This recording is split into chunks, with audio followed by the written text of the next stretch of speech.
हरे कृष्ण. श्रीमद भगवद गीता जशी आहे तशी, अध्याय 5. अध्यायाचं नाव आहे कर्म संन्यास योग. आज 7वा श्लोक वाचणार आहोत. त्याआधी श्रील प्रभुपादांना प्रार्थना करूया. हे श्रील प्रभुपाद, आम्ही भगवद्गीता हा ग्रंथ वाचून समजून घेण्याचा प्रयत्न करीत आहोत. त्यासाठी आम्हाला आशीर्वाद द्या. धन्यवाद प्रभुपाद. योगयुक्तो विशुद्धात्मा विजितात्मा जितेन्द्रियः सर्वभूत आत्मभूतात्मा कुर्वन् अपि न लिप्यते.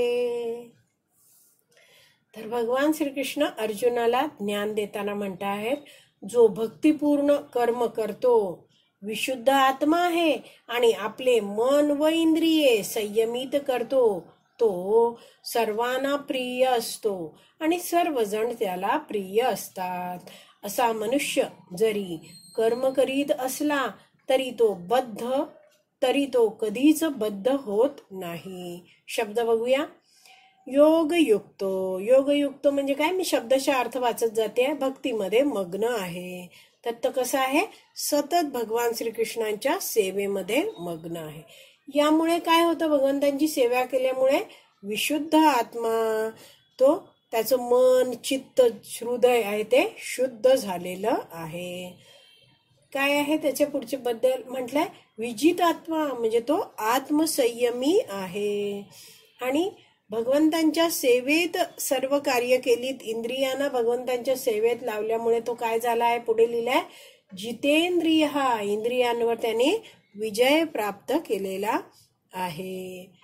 तर अशा व्यक्तीबद्दल काय म्हटलंय? सर्वभूत आत्मभूत आत्मा म्हणजे काय आहे? तो दयाळू करुणामयी आहे. म्हणजेच सर्व जीवांप्रती तो दयाभाव ठेवणारा आहे. कुर्वन अपि न लिप्यते. तर असा व्यक्ती काय? जरी कर्म करतो तरी न लिप्यते, कर्मबंधनात बांधला जात नाही. तर आत्मा शब्द बघा इथे आला आहे. विशुद्ध आत्मा, विजित आत्मा, सर्वभूत आत्मा, भूत आत्मा, असे अनेकदा आत्मा शब्द आला आहे.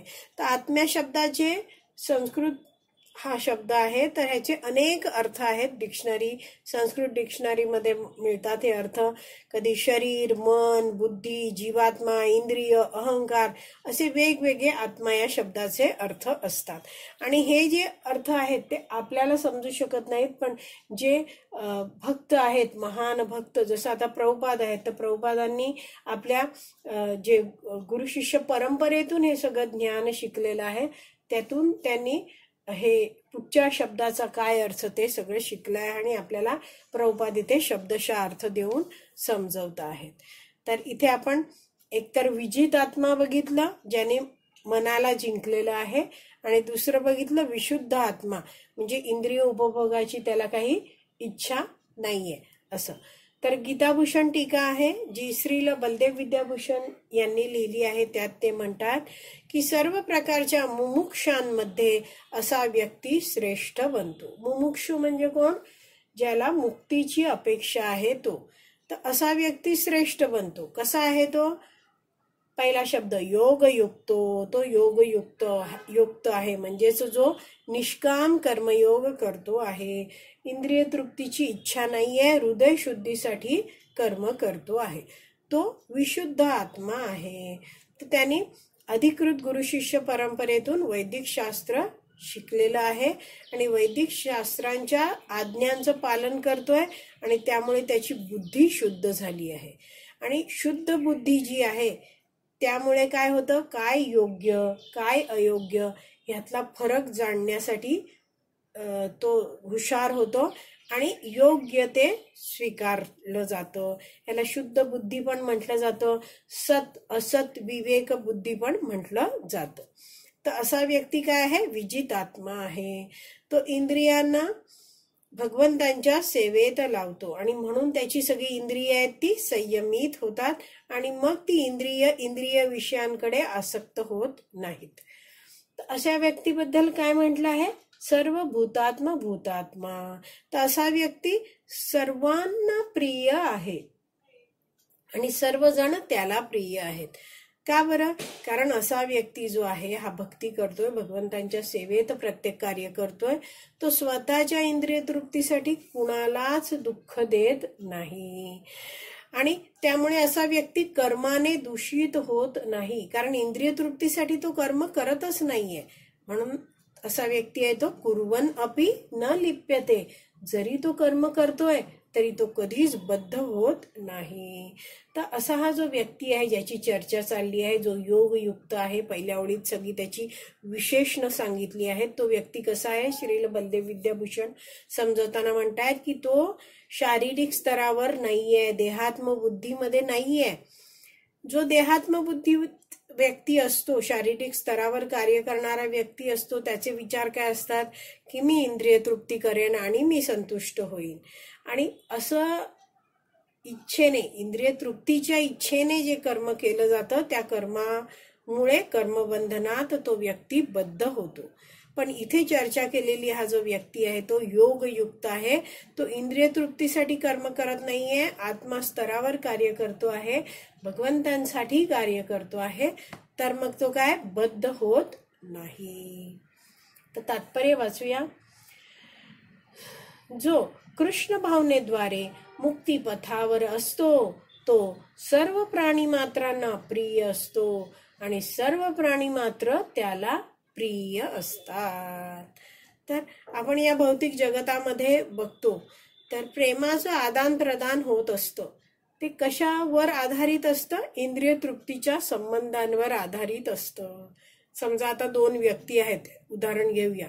तर पहिल्या व्यक्तीला दुसऱ्या व्यक्तीकडून इंद्रिय तृप्ती, काही सुख मिळायचं बंद झालं तर पहिला व्यक्ती दुसऱ्या व्यक्तीशी आपला संबंध तोडून टाकतो.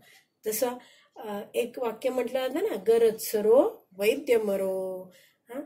मात्र इथे या श्लोकात जी चर्चा आहे आणि प्रभुपाद तात्पर्यात म्हणतायत की कृष्ण भावनेद्वारे मुक्तिपथावर असलेला हा व्यक्ती आहे, तो काय करतो? भगवान श्रीकृष्णांची सेवा करत आहे, मग्न आहे त्यात असतं.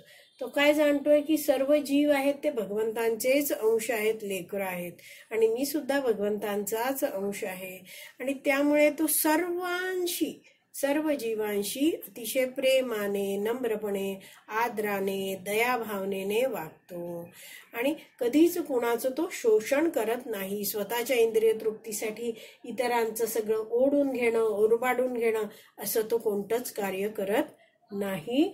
तो कृष्ण भावना भावित आहे, शारीरिक स्तरावर जगत नाहीये, भोगी वृत्ती नाहीये, भगवंतांची सेवा करतो आहे, मुक्तिपथावर आहे आणि सगळ्यांच्या कल्याणाचा विचार करतोय. म्हणून इथे लिहिलंय की तो सर्व प्राणी मात्रांना प्रिय आहे आणि सर्व प्राणी मात्र त्याला प्रिय असतात. पुढे वाचते, हे त्याच्या कृष्ण भावनेमुळे शक्य होते. तर असा तो का प्रिय होतो सगळ्यांना?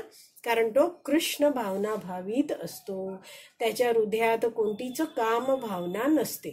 तर उदाहरण प्रभुपाद देऊन समजवतात, ज्याप्रमाणे वृक्षाची पाने आणि शाखा वृक्षापासून निराळ्या नसतात. तर झाड बघितलं तर झाडाचं मूळ आहे, खोड आहे आणि पानं, फुलं, डहाळ्या सगळं आहे, ते काय सगळ्यालाच आपण वृक्ष म्हणतो. त्याचप्रमाणे अशा मनुष्याला कोणताही जीव श्रीकृष्णांपासून भिन्न आहे असे वाटणे शक्य नसते. तसा कृष्ण भावना भावित व्यक्ती आहे तो प्रत्येक जीवाला भगवंतांचा अंश आहे हे जाणूनच त्यांच्याशी वागतो. तो योग्य रीतीने जाणतो, पुढे वाचत जाते मी, तो योग्य रीतीने जाणतो की वृक्षाच्या मुळाशी पाणी घातल्याने ते पाणी सर्व शाखा आणि पानांना पुरवले जाते. तर हे उदाहरण दिलं जातं. भगवान श्रीकृष्णांची तुलना झाडाच्या मुळाशी केली जाते. तर भगवंतांना पाणी पुरवलं तर भगवंतांपासून आपण उत्पन्न झालेले सगळे भगवंतांचे अंश असलेले आपण सगळे जीव आहोत, देवता पण जीवच आहेत, तर सगळे जणांचं पोषण बरोबर होतं. तर हे उदाहरण आहे, झाडाच्या मुळाशी पाणी घातल्याने सर्व शाखा आणि पानांना पुरवलं जातं. पुढचं आणखीन उदाहरण प्रभुपाद देत आहेत, किंवा उदराला अन्न पुरवठा केल्याने अन्नापासून प्राप्त होणारी शक्ती आपोआपच संपूर्ण शरीराला पुरवली जाते. तर उदर म्हणजे पोट. तर माझ्या हातात एक गुलाबजाम आहे, तर त्या गुलाबजाम खाऊन तो शक्ती माझ्या शरीराला मिळण्यासाठी मी हाताने तो गुलाबजाम माझ्या मुखात टाकून तो चावून माझ्या पोटाकडे पोचवला पाहिजे. म्हणजे मुखात घातलं म्हणजे ते पोटात जातच. म्हणजे उदराला, पोटाला जर हे अन्न पुरवलं जातं, दिलं जातं, तर मग काय होतं, त्याचं पोटात पचन होतं आणि ती शक्ती आहे ती अख्ख्या शरीराला पुरवली जाते. मात्र असं आहे का की अरे मला मजबूत माझे हात पाय मजबूत करायचे, त्यामुळे मी चपात्या आणि भाजी अशी हाताना बांधून घेतली तर माझे हात मजबूत होणार आहेत का? नाही, कधीच नाही. कित्येक तास जरी मी तो एखादं फळ किंवा गुलाबजाम माझ्या हातात धरून ठेवलाय तरी माझ्या हाताला पोषण मिळणार नाही. तर हाताला पोषण मिळण्यासाठी, कोणत्याही अवयवाला पोषण मिळण्यासाठी मुखातून ते अन्न पोटात जायला पाहिजे आणि तेव्हाच सर्व शरीराला मिळणार आहे. तर तेच इथे उदाहरण प्रभुपाद समजवत आहेत की हा व्यक्ती जाणतो आहे की कोणताही व्यक्ती आहे तो भगवंतांपासून भिन्न नाहीये, सगळे भगवंतांचेच अंश आहेत. त्यामुळे मला भगवंतांना संतुष्ट करायचं आहे. हा कृष्ण भावनेद्वारे मुक्तिपथावर असणारा व्यक्ती जाणतो आणि त्यामुळे तो सगळ्यांना प्रिय असतो. पुढे वाचूया आपण. कृष्ण भावनायुक्त कर्म करणारा मनुष्य सर्वांचा सेवक असल्याने तो प्रत्येकाला प्रिय असतो आणि प्रत्येक जण त्याच्या कर्मामुळे संतुष्ट असल्या कारणाने त्याची भावना विशुद्ध असते. तर असा व्यक्ती आहे तो म्हटलाय सर्वांचा सेवक आहे, सगळ्यांचा दास आहे. तर त्याचं ध्येय काय आहे? त्यांनी जाणलंय स्वतः मी कोण आहे, मी जीवेर स्वरूप आहे, कृष्णेर नित्य दास, मी भगवंतांचा नित्य दास आहे. तर आता सगळ्यांना मला कृष्ण भावनेमध्ये आणायचं आहे, यासाठी मला काय करता येईल याच्या विचारात हा भक्त असतो. तर सर्वांचं कल्याण करण्याची वृत्ती या मनुष्याची आहे आणि म्हणून त्याला म्हटलंय की तो सगळ्यांचा सेवक आहे, सगळ्यांना मदत करणारा आहे आणि तो प्रत्येकाला प्रिय असतो. आणि त्याची अशी जी कृष्ण भावनाभावित कर्म आहेत ज्यामुळे सगळ्यांचं कल्याण होणार आहे आणि त्यामुळे त्याची भावना कशी असते? विशुद्ध असते, शुद्ध असते. त्यामध्ये कोणतीच भोग भावना नाहीये, त्याच्यामध्ये केवळ कृष्ण भावना आहे. तात्पर्य बरंच मोठं आहे. उद्याच्या भागात आपण उरलेलं तात्पर्य वाचू. आज इथेच विराम देऊया. श्रीमद् भगवद गीता की जय. श्रील प्रभुपाद की जय. हरी बोल.